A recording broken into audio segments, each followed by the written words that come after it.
We no afraid, we no see no one where we afraid of. We no afraid, we no see no one where we afraid of. Yeah, this is Everton Blender. It's all about the young police from Jamaica, seeing Young Police Channel. Big up yourself, Everton Blender said that. We no afraid, we no see no one where we afraid of. Blessed love, Rastafari.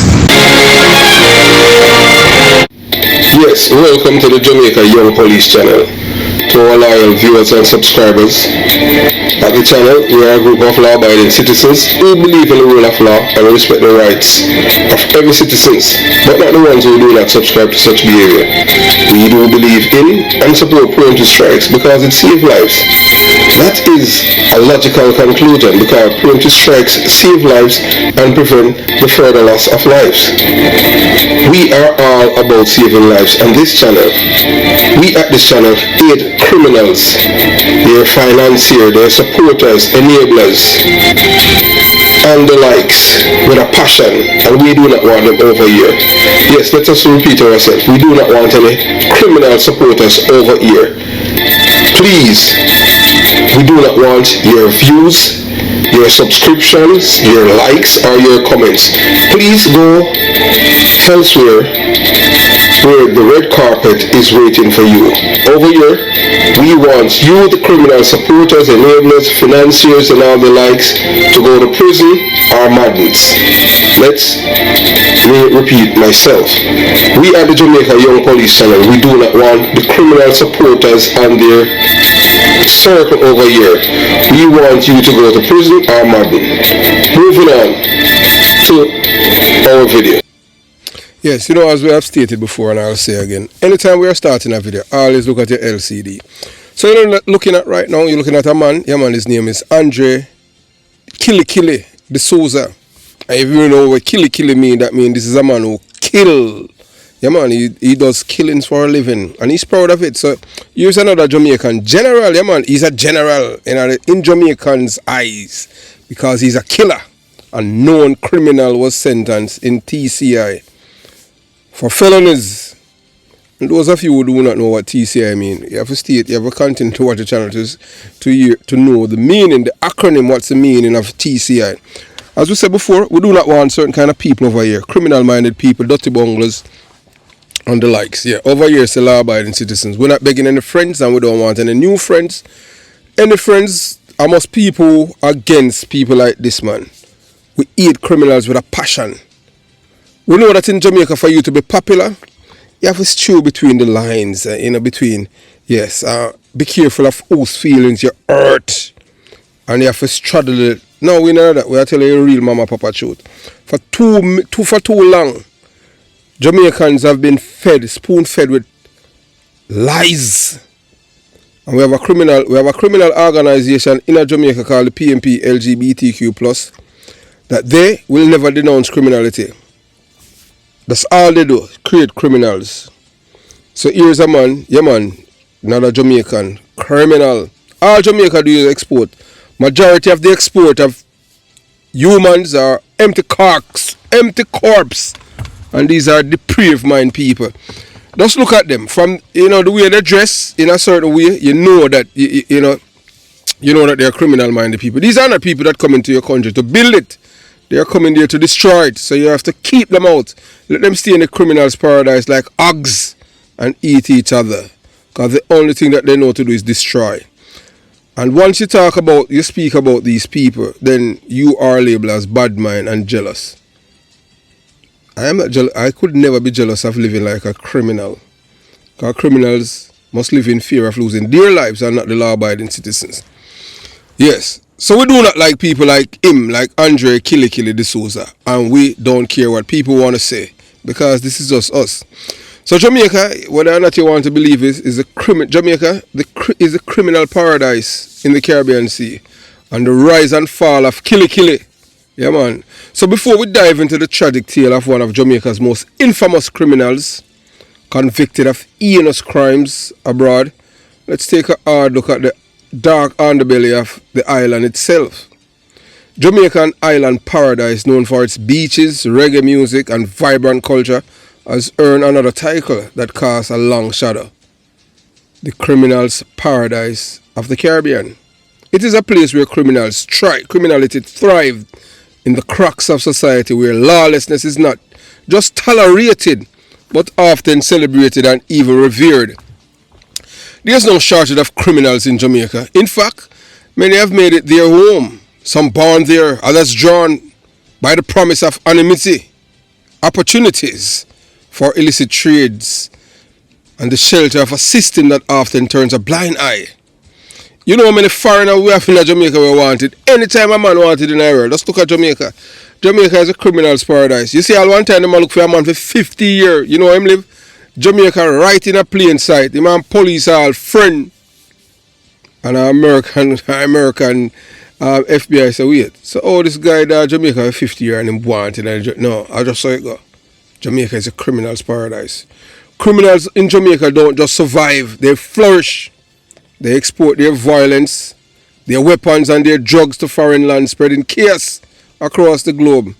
Each week it seems a new headline emerges. Jamaican national arrested for murder in the US. Jamaican drug dealer captured in Europe. Jamaican gang leader busted in Canada.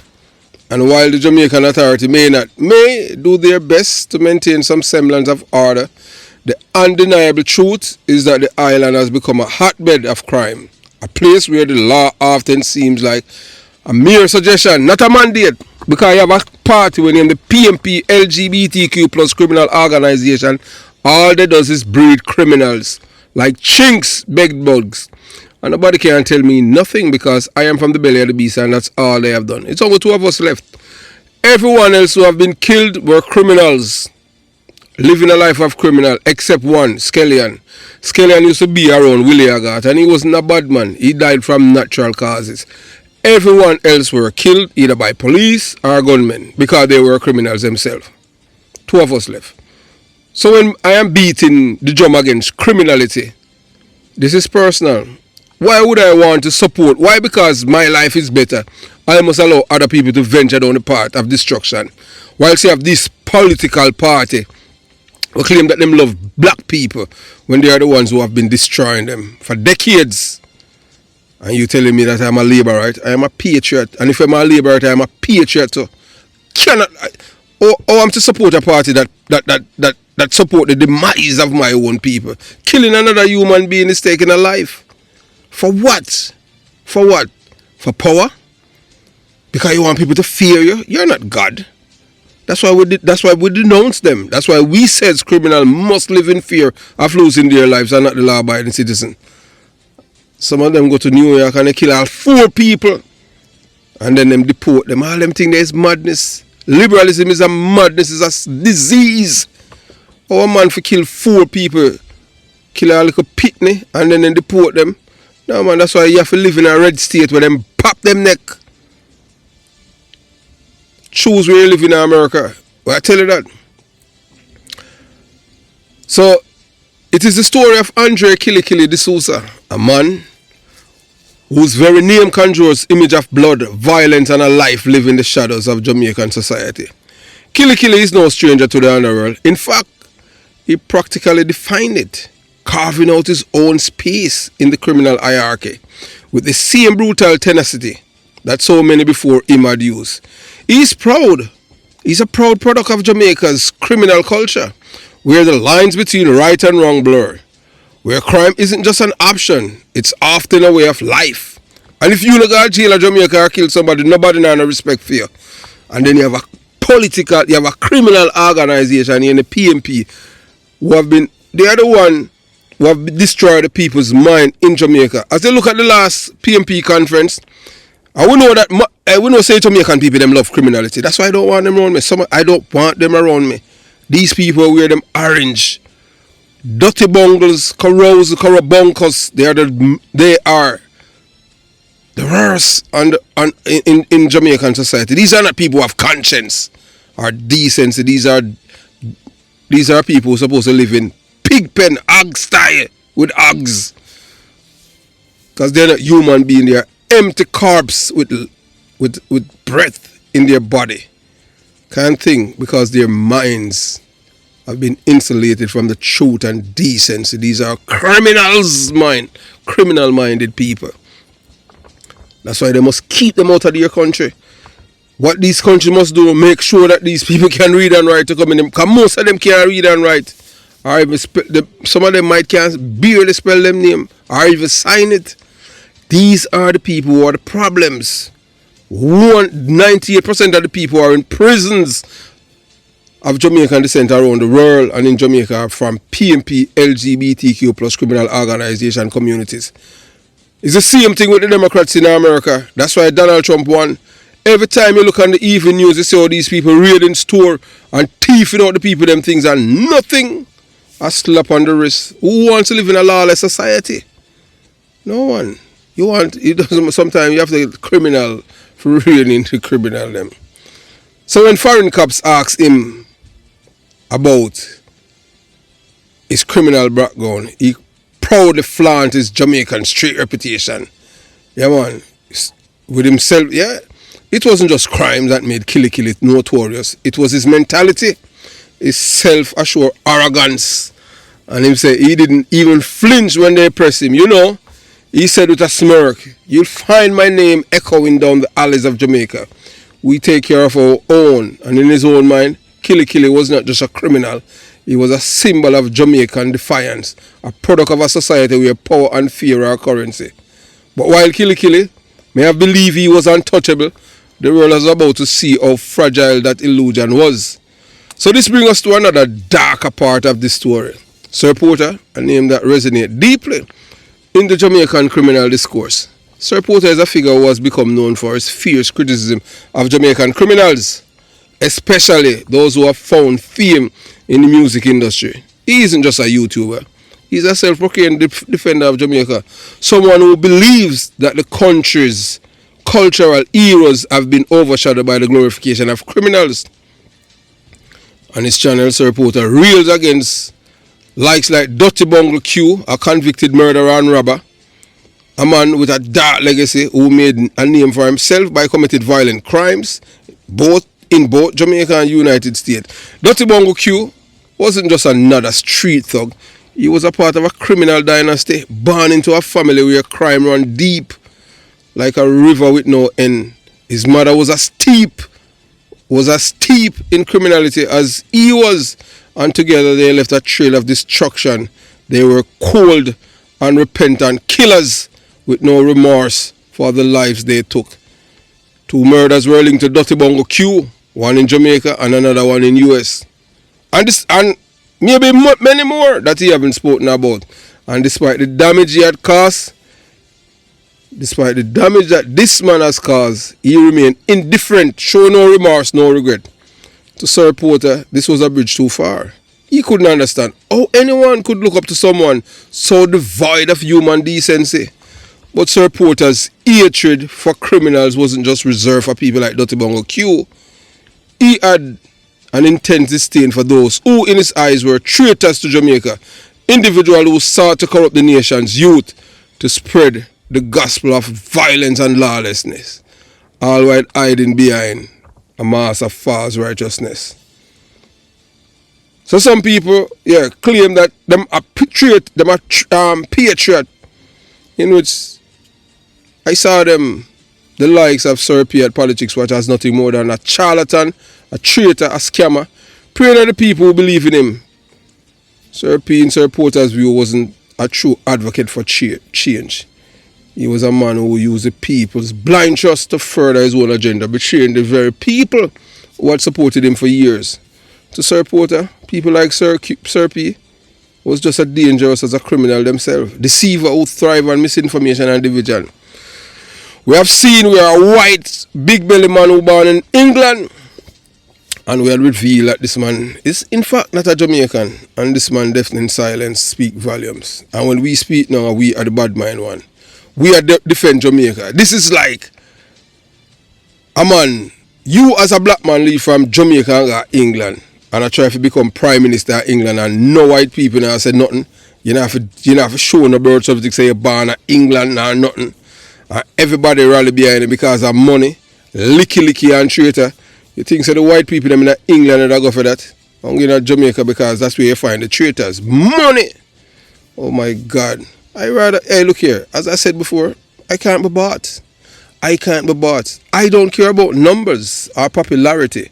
We know in Jamaica to be popular, you have to be an anti-police person. And we know that, not because somebody said them support the police means to say them really support the police. Because enough of them are criminal. Because criminal talk good about police whilst they are committing their crimes. If you love Jamaica, you stand up for Jamaica. You not defend no guy who are imposter talk about them born in Jamaica and when them born in another country. And you pretend like say, because you know say the people them support you are dummies. We don't care what no one for say, we don't want vex, we are telling you. So that's why you have men like, kill it. Yeah man, what you mean? That's how it go. Because Jamaica is a criminal's paradise. We wanted to protect Jamaica from criminals within and the traitors outside and the traitors within. So reporter wasn't afraid to call out those who sought to undermine the country, even it meant taking on figures who seemed to hold power. I had made it clear that I would defend Jamaica and its people no matter the cost. I don't care how many viewers or people who want to abandon the channel. I love Jamaica. And when you love your country, you must be willing to pay the price. Heroes are not invisible. Heroes are people that are known.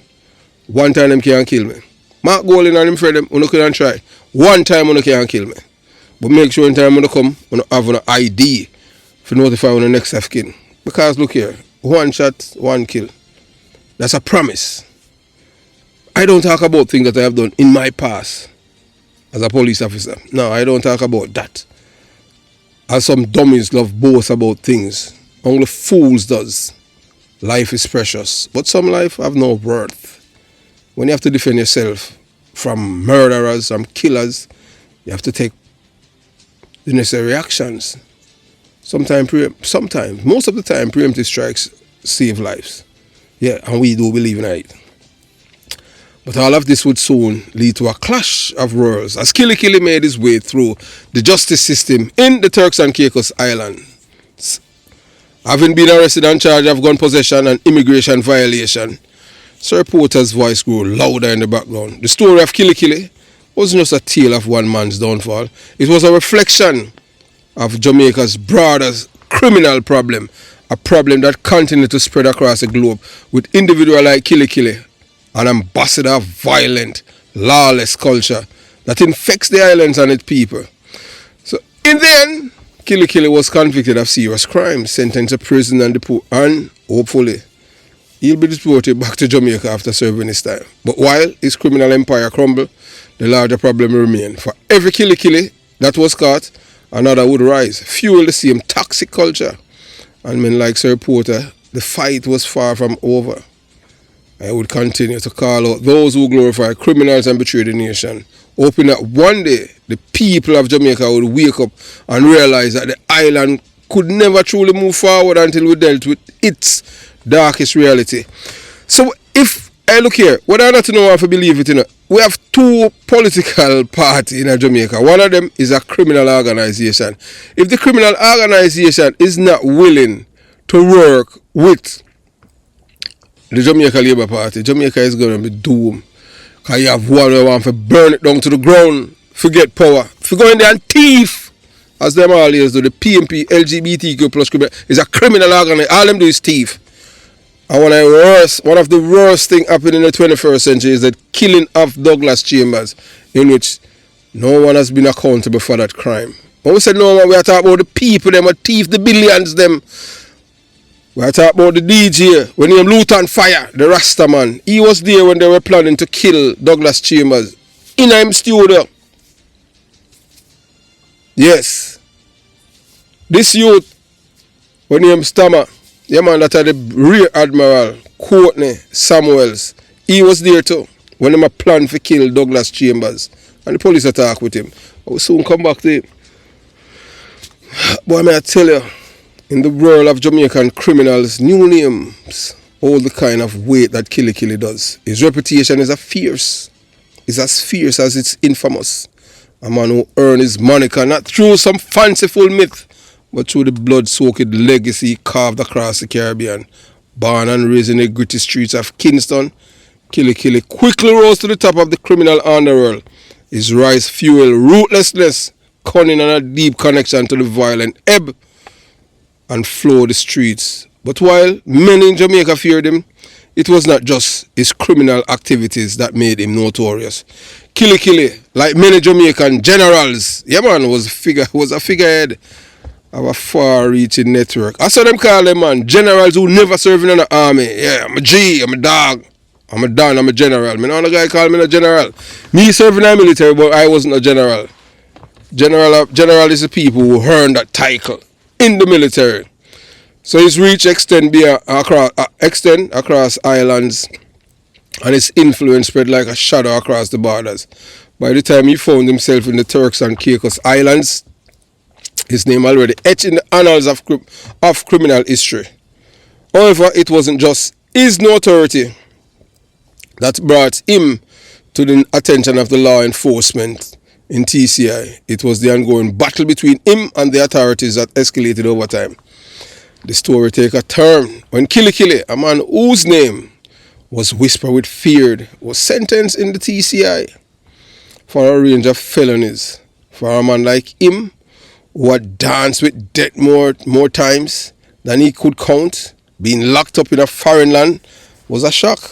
And yet, what was even more shocking than his conviction was the reason behind it.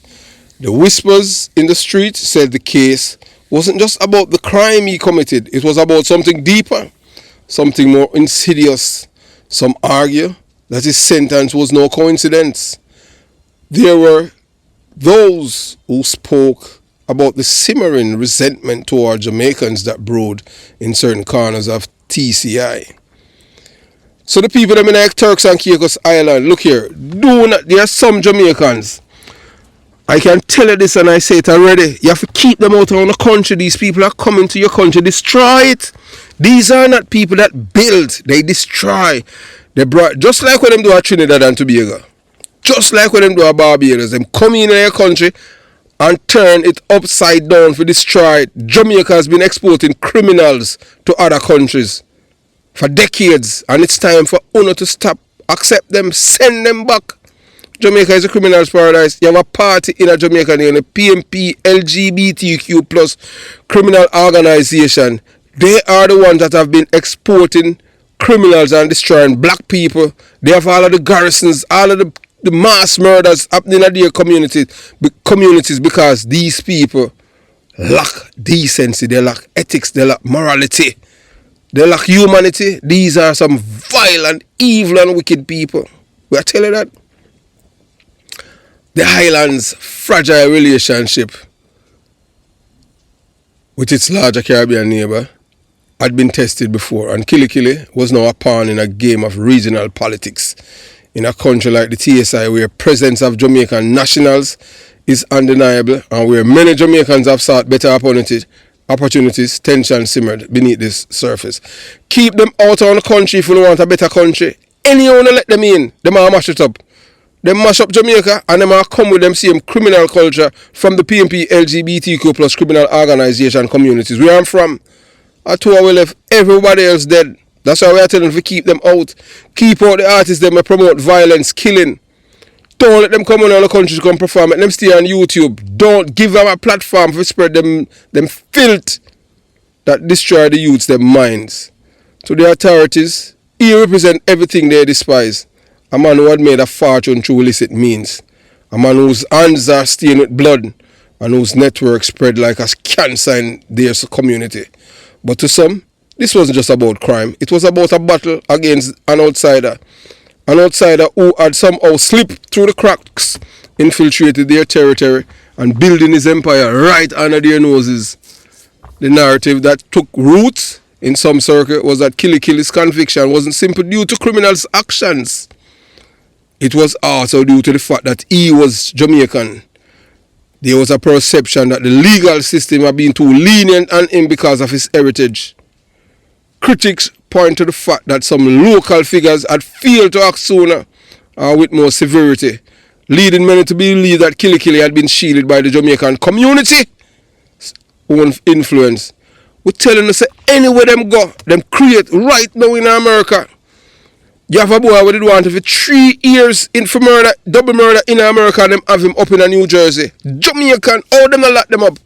How them not charge these people for for accessory after the fact for murder? This boy killed the little baby from down here in Florida, up by Orlando. And at 3 years, them keep him in New Jersey. Do John Griffiths. This boy forget the death penalty. We're going to beg the governor of Florida to make certain him get the death penalty and get it fast. These are people who are coming from a culture where the PMP make these people feel like say life is this how life supposed to be. You're supposed to terrorize people. And in the end, there's no consequences. An informer for dead. So that's why I want to broke them neck. We're going to send a letter to Governor DeSantis. We're begging him an open letter. We're going to write it. You know the Sun Sentinel. Yeah, man. So we beg them for broke them neck. Broke them neck. Broke the Jamaican them neck. Fast. For send a message said this is not allowed in a state of Florida. We know say in a red state, in a blue state, them a mad people them control it. Yeah, because them want to tell us up is down and down is up. That's why them lose the election. And them support criminality. Open borders and all kind of thing. What kind of country? Or wait for something else happen? Because you want to vote. The same people that when them letting them vote against them. So everything when them do backfire upon them because people don't want no lawlessness. But them want it because they want to vote. What kind of party that? That's not a party. A criminal organization that.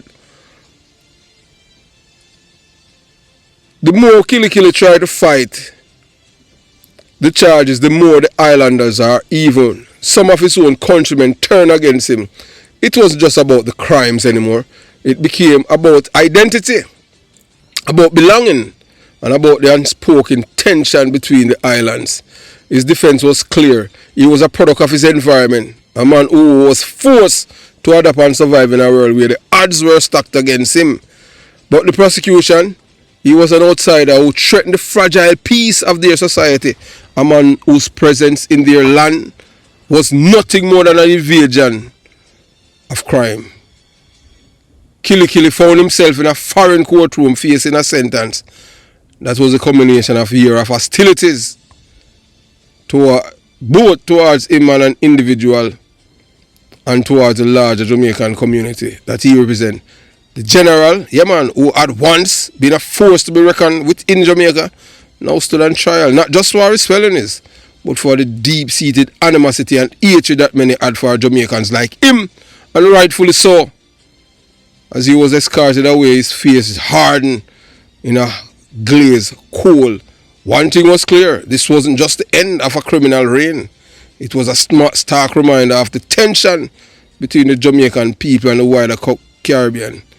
It was a reminder that sometimes a man's downfall isn't just about the crimes he committed, but the perception of what he is and where he's from. And for Killy, it wasn't just the law that had turned against him. It was the invisible forces of culture, identity, and politics that had placed him squarely in their sights. In a land that wasn't his own, the general legacy would be one of tragedy and tension, a testimony to a complex reality of life in the Caribbean. All Jamaica do export criminals. Export criminals to other country. And there, this kingpin Killy, 7 years him get behind bars in a TCI. Andre Killy de Sousa was a name that echoed through the streets of Jamaica, whispered with fear and whispered by those knew him and even those who feared him. A criminal mastermind with a reputation for violence. Killy had carved out a life for himself in the shadow, a life built on ruthlessness, ambition and disregard for law. His name synonymous with danger had become a part of a criminal folklore in Jamaica. But the story of Killy would take an unexpected turn. One that would see the Jamaican gangsters empire come crashing down in a foreign land. A tale of blood, betrayal and a bitter reality of facing justice. It was quite a day for him in the Turks and Caicos Island, a picturesque Caribbean paradise known for white sandy beach and crystal clear water. But the tranquility of the island was shattered when Royal Turks and Caicos Island police officers zeroed in on a man whose past had caught up with him. Andre de Sousa, Killy had been on their radar for some time. A man whose criminal activities in Jamaica had someone managed to find a way into their shores. They were investigating a violent incident in which he allegedly used a knife to wound another man, a dispute believed to be linked to drug dealings. But the arrest wasn't going to be easy. When the police closed in on him, Killy wasn't going down without a fight. As officers approached him, he pulled out a weapon, a firearm that will seal his fate. The gun, a Taurus Millennium G2 9mm pistol, was loaded. Its serial number erased, scratched out, a clear indication that this was no ordinary piece of weaponry. It was meant to disappear into the underworld, leaving no trace behind. But even with the odds stacked in his favor, Killy could not outrun the law. The police quickly subdued him, recovering the weapon and ammunition that would later play a pivotal role in his conviction. What followed was a series of legal missteps that would prove to be his undoing. At the time of his arrest for gun possession, Killy was already on bail for a previous offense, wounded from 2020, stemming from a violent stabbing incident that had been tied to drug-related activity. But there was more. When authority dug deep into his background, they uncovered another shocking revelation. Killy had overstayed his welcome in the island by more than 3 years. How that happened? How the man in our country for over 3 years? Then may I commit crime? We have to tighten up on the thing, man. We can't let them people have to come in our country. They might come destroy it. We are telling you that we are Jamaican, you know. Jamaica have to fix this problem first before you allow them to come in our country. To import them. No, make them stay. He had been living in TCI illegally, an immigration violation that compounded the weight of already significant charges. In a courtroom that had seen its shares of high-profile cases, the TCI Supreme Court handed down a verdict that was as swift as it was severe. Killy was sentenced to 7 years for possession of a firearm, another 7 years for the ammunition tied to the weapon, and 2 months overstaying his visa. The sentences would run concurrently, meaning that he would serve a total of 7 years behind her. Why not consecutively? Make him do 14 years in a prison. Them things have to stop going. Them man have to get consecutive sentence and not concurrently. That's why I love the American system. Yeah, them not getting a concurrent sentence. Consecutive, make it dead in a prison. The court made it clear that once Killy completed his sentence, and he would be deported back to Jamaica. His reputation as a feared general in the criminal underworld, now reduced to a prisoner with a one-way ticket out of the island. The sentence came as a blow to Killy, who had long believed that his criminal influence could shield him from the consequences of his actions. But in TCI, where the law had no room for such arrogance, his fate was sealed. What was even more striking was that the fact that Killy had narrowly avoided an even harsher sentence. Just after his arrest, a legislative amendment had increased the maximum penalty for gun-related offences from 7 years to 12. But since the amendment had passed after his charges, he would never see the full weight of the new law. As the dust settled and the islanders breathed a collective sigh of relief, the story of Killy would serve as a cautionary tale, a reminder of the fragility of criminal empires and the relentless pursuit of justice. While his legacy may have been built on violence and fear, in the end it was the law that would have the last word. For the residents of Turks and Caicos Islands, this victory wasn't just about locking away a dangerous criminal. It was about sending a message: no one, no matter how powerful or fear, was untouchable. But for Killy, the battle was far from over. His past, his reputation, and his ties to Jamaica's criminal underworld would follow him, even as he boarded the plane that would take him back to his homeland. In Jamaica, there would be no redemption waiting for him, only the cold reality of life after the fall of a kingpin. And as we say, and we continue to say again, we wouldn't mind if Killy go back to Jamaica in a coffin. That's how we like when them go back, because these are parasites. These are people who they don't build, they destroyed. So when people destroyed, the only way you can fix things that destroy a thing is to destroy the thing itself. Have yourself, as we say, preemptive strike save life. We tell the police them in Trinidad and Tobago, anytime you catch a Jamaican and they commit felony serious crime, don't lock them up for them going to jail or in a prison. Because them come back, come kill a witness. Send them straight to the departure of. Give them a one-way ticket. One-way ticket, no cancellation, no refund. So them can't come back in your country, come commit no more crime. Because these people are cultured, nurtured, domesticated, socialized, and indoctrinated by the PMP criminal organization to commit crimes, and they feel like everywhere in the world is the same. That's why them come to America with it. And that's why the Democratic Party lost the election big. Because they support is the same philosophy as the PMP. Cuddle, nurtured, spoon-fed black people for commit crime. You see what during the pandemic, even up to last year. Every evening you see it on the news. People just are running there, people them storing a thief out them thing. Even all criminal tired of them. Even criminal want some form of law and order in them society. But no, them do it for votes. Have yourself a beautiful day. Kill it. I hope you're dead in a prison. I will say that with no apology. Jamaica, Young Police Channel. Out.